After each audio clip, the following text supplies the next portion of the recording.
Welcome to Teach Every Nation's course, How to Double Your Church, Your Business, and Your Personal Productivity.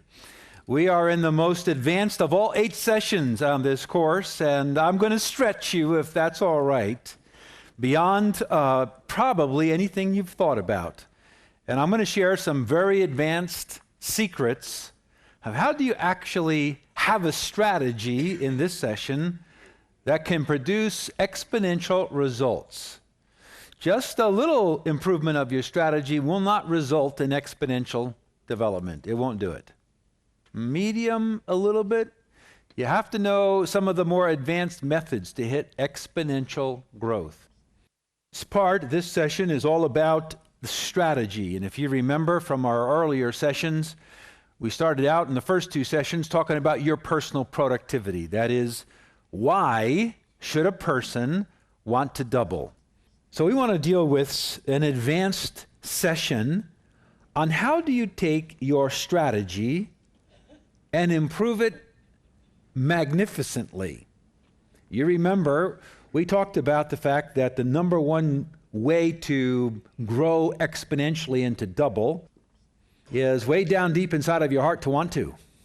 That's the most important thing, that you want to, that you feel you're called to it, and that you realize that from what Jesus Christ said, the results of that for you are profound, and that you keep that in your mind. I meditate on this a lot.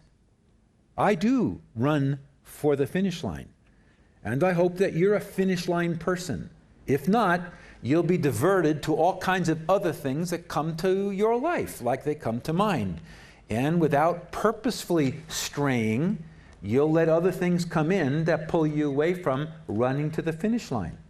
Remember what the text says, this one thing I do. That's a person who understands the finish line. So as we talked about that, then it's your motivation inside, and we tried to bring to you the number one motivation Jesus uses with his followers. One day I had a profound question, and that was, when God the Father in the Old Testament wanted to motivate his followers to do something, how did he do it? And then I asked the question, when God the Son, Jesus Christ, in the Gospels wanted to motivate his followers to do something, how did he do it? And how did God the Spirit in Acts through Revelation motivate his followers? And I have a belief system. The belief system is, I want to be as close to God as I can, and to be just like him, not just in my character and conduct, but in my competencies. I want to copy what he does. A disciple shall be like his master in all ways. So I want to know, how does God, the Father, the Son, and the Spirit motivate people? Because they do. And I studied the entire Scripture, made this great big chart, this long, this high, took over the dining room table for a long time, and read every single verse in the entire Bible, studying. When God wanted somebody to do something, did he just say, I want you to do this? Did he attach, if you love me, you'll do this? That's a motivation. Did he say, if you don't do this, you're going to experience my discipline? That's fear of punishment, fear of pain. Did he say, if you do this, then I'm going to give you this blessing or this reward? So that's what I found. Those are the 4 motivations that God the Father, Son, and Spirit used. And then I began to count the number of times God the Father, God the Son, and God the Spirit used those motivations. And I found out the hierarchy of what God does with humans. And I happen to be a human like you, and God made me to respond a certain way, and he didn't. You're the same way as I am. And he then uses motivations for his creation, us, to motivate us to do what he wants. Like in the Garden of Eden, God's motivation was fear. If you eat off this tree, you're going to die. Satan's motivation was, come on, you're not going to die. You're going to be just like God. That's a reward. From the very beginning, before there was sin in the world, before there was sin in human beings, God and Satan brought a motivation to Adam and Eve to cause about a behavior. You do this if you have children all the time. If you don't, but if you do this, So some other time, I'm going to teach this to you. That is, I'm going to give you the big picture, what the Bible really teaches about this. But what we did find is that Jesus used the motivation of a consequence, that when you meet him and you give an accounting of everything that you've done, he turns right around, he bestows upon you a certain level of rulership. And those people that have served him the best will be closest to Jesus because they'll be seated on the thrones next to him. So if you want to be close to Christ, it's really up to you. So what I want to do now is to take that motivation. And we talked about how to set a goal, and that your goal determines how you think and how you approach something. That if you've produced this amount and you want to add this amount, then that little tiny bit is really, you're going to spend an entire year focusing on how to do that. And you're going to be stuck in a prison.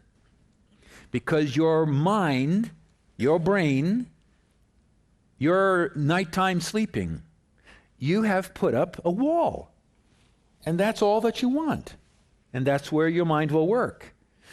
If you want to double and really grow something, or grow it 10 times, or like I showed with the never-ending gardens, 100 times in a year, you have to get out of that box. You have to learn to despise the box. Look down on it. No longer tolerate it. I don't tolerate that box. Why? You don't have to. You're the one who sets the box. And once you establish your goal, then you're talking about the strategy, which are the steps that you follow to achieve your goal. The purpose of this session is to go deeper into that topic, and I'm going to take it a long way down this, and I want to talk about how do you take your strategy and really make it explode your results. Explode your results. And I want to bring you through 3 different levels of strategy. You need to become competent at the easiest way to improve your strategy. Then move on to the middle way of improving your strategy. Become competent in it, because it builds on this one. And then finally, you'll be ready for exponential strategy, where you can come to another person or another organization, and you can help them in an hour's conversation change their whole church or business around to explode. Because when you know you're consciously competent, you know why things happen the way they do. When you meet somebody who is stuck, and I meet this all the time, you can find out, is the motivation lacking in their heart? Do they have the wrong goal? Or do they have the wrong strategy? And then you get 90% of everything at that point.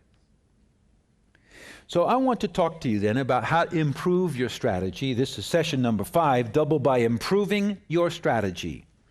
Remember from session number 4, you have to inform yourself what your current strategy is.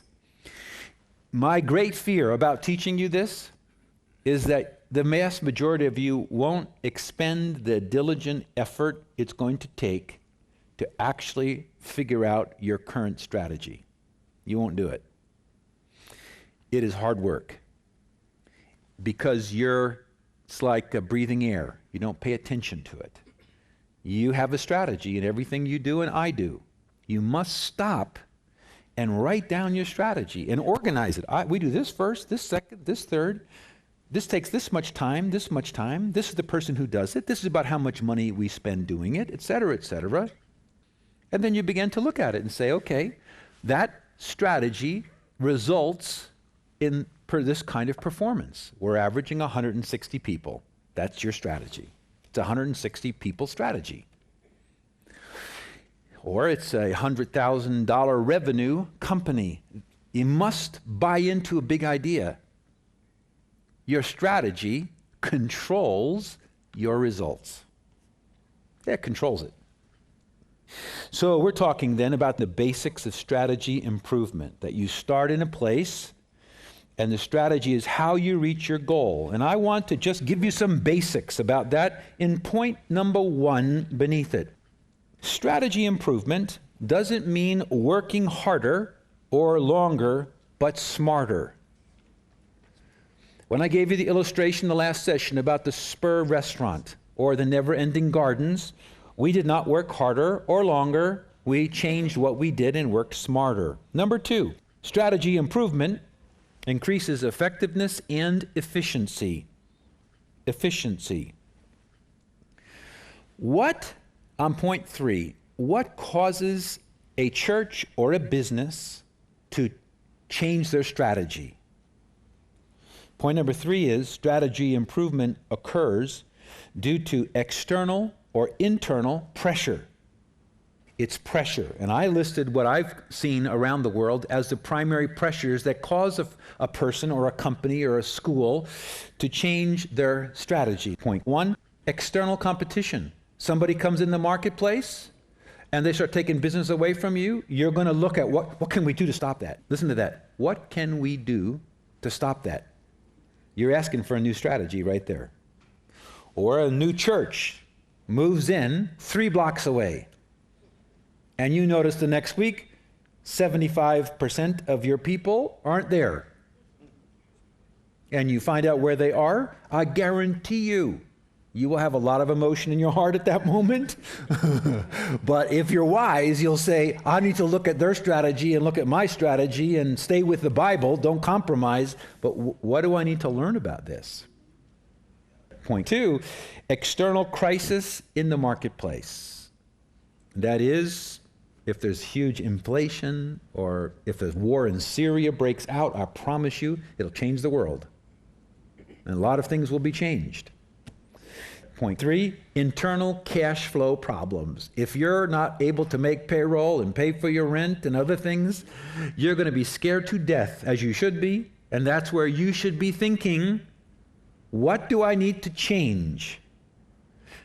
Strategy happens because you changed it. You purposefully changed it.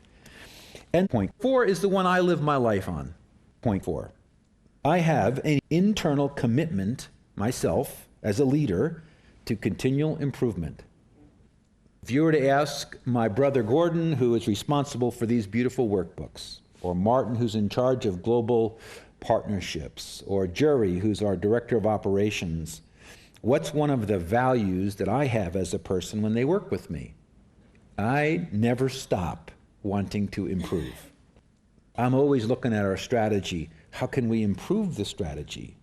Because strategy causes a result. Number 4, strategy improvement requires changing your habitual work practices. What does that mean? That means when you want to improve your strategy, strategy is made up of steps that you follow.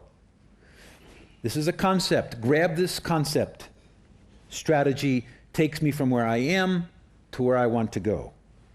It's made up of steps. If I want to change where I'm going from here to there, I have to change my steps. Therefore, you must welcome change. If your personality is a personality that doesn't like change, you're going to have a tough time leading. You will plateau and you'll stay there because you'll fight change. So you must understand that for you to change your strategy means you have to change something you are doing.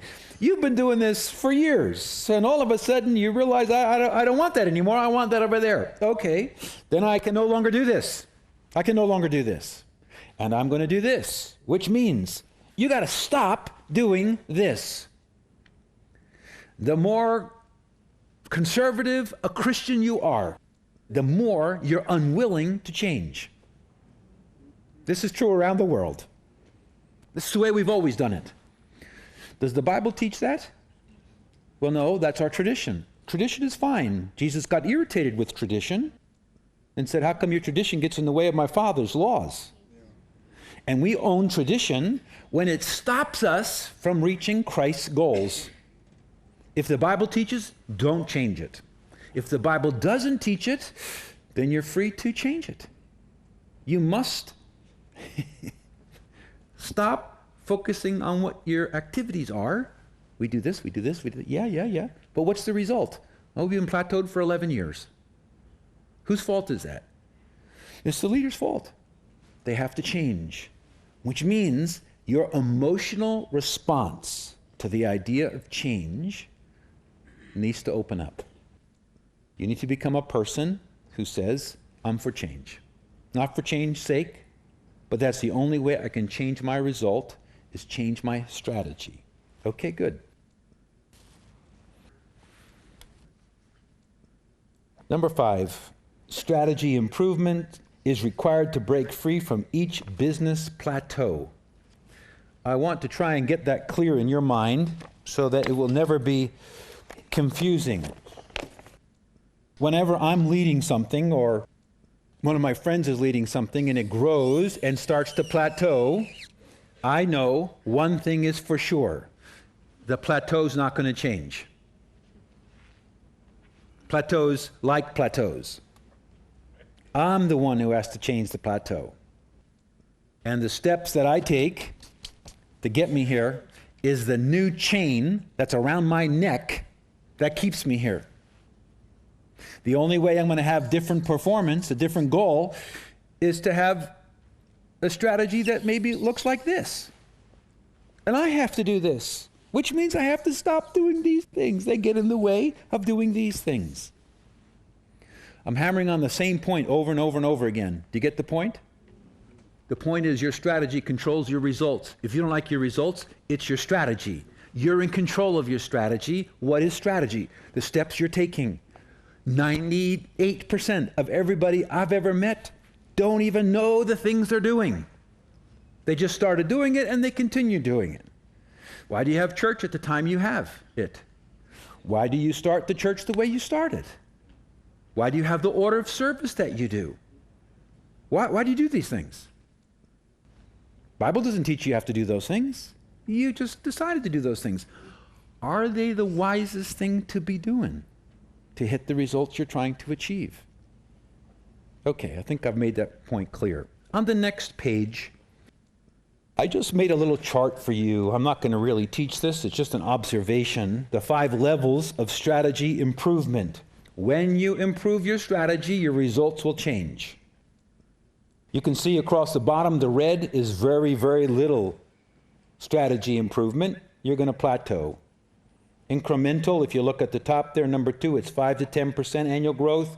You're not changing much at all. You're probably not even changing hardly anything. You're probably working harder a little bit. But if you move to solid improvement, number 3, or innovation, number 4, or exponential, if your strategy really changes a lot, whoa, your results can be absolutely staggering. Next page. I want to share with you 3 levels of changing strategy. Before you change a strategy, you have to know what it is. That is, I should be able to come to you and say, what do you do? And you say, well, I have this business. And I say to you, okay, what's the goal you're trying to reach this year? You should have the goal right there. If you say, I don't know, I have to think about it, you're wasting a lot of life. Have a very clear, concise, specific goal. And my encouragement to you is have an exponential goal. And then if I said to you, okay, that's your goal, how are you going to reach it?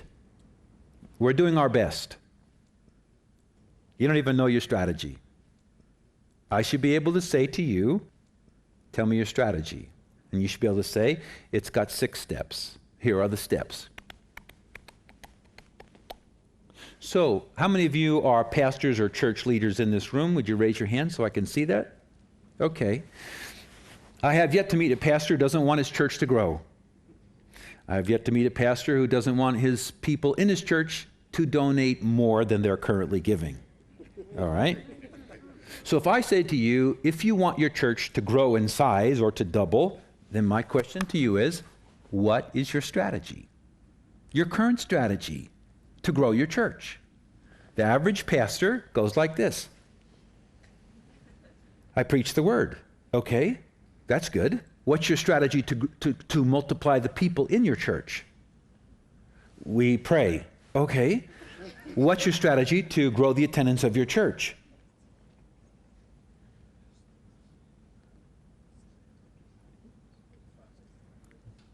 Do you understand? We don't have strategies.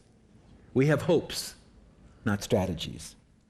So once you get your strategy down, and I'm going to get into this in the next session, and you know what it is, then I'm going to show you now very quickly 3 different ways to change your strategy.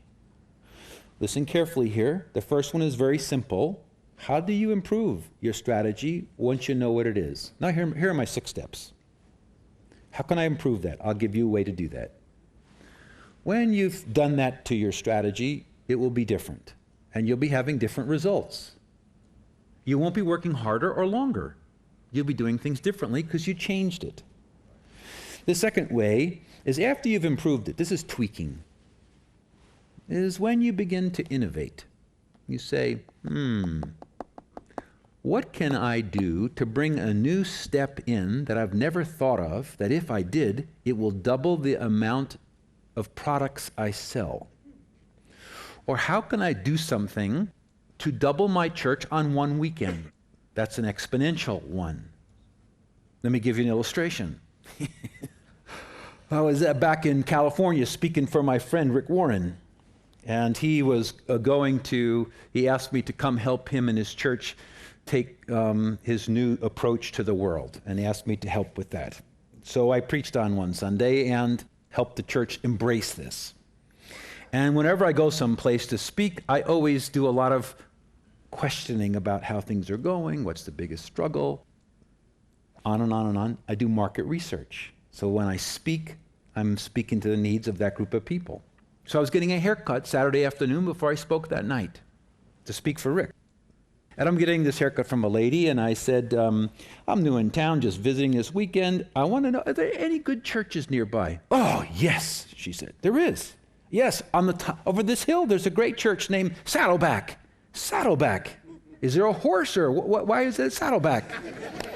She said, no, the mountains form a Saddleback. I said, do you go there? Yes, me and my 2 daughters, we go there. Do you like it? Oh, we love it. You love it. Why do you love it? So she stops cutting my hair, and she stands right here. They just had a circus. A circus? A circus means a fair, circus. I said, the church had a circus. Yes, they have a huge parking lot. And they took over the parking lot, and they had all these booths with food and games and an elephant and a hot air balloon and on and on and on and on and on. I said, no kidding. How many people came? She said, the paper said 50,000. 50,000 people came to Rick's church. Yes. Whoa. And then she says, you know what? It was for free. It was for free. Yeah, the church gave it as a gift to everybody. So I went over after that, took a shower, got on my coat, met in his office, and we prayed. And I said, Rick, there's a rumor out there that you had a circus this past weekend. Yeah, I did. What are you, a good Southern Baptist boy, having a circus for? I was pulling his leg. At the church. He said, what do you mean? I said, well, how much did it cost? It didn't cost anything. It didn't cost anything. No, he said, I had nothing to do with it. It had nothing to do with it. What happened? All our small group leaders came and said, we want to have a gift to everybody, and each small group will take its own booth, pay for it, man it, and love the community. I said, no kidding. I said, how many came? He said, well, the paper said 50,000, but it's closer to 60,000 people were here. I said, why are you wasting your time doing that? He starts laughing. He said, come on, ask the question. I said, okay, how many visitors did you have last Sunday? We had 3,000 visitors. Yeah, 3,000 visitors in one day for no money. And he said, come on, ask the right question. I said, okay, of the 3,000, how many will you keep? They'll become regular attenders or members here. He said, we'll keep 1,000. We grew our church 1,000 on one weekend. Of course, you couldn't do something innovative like that, could you? That's a strategy. And his people did it. Think outside the box.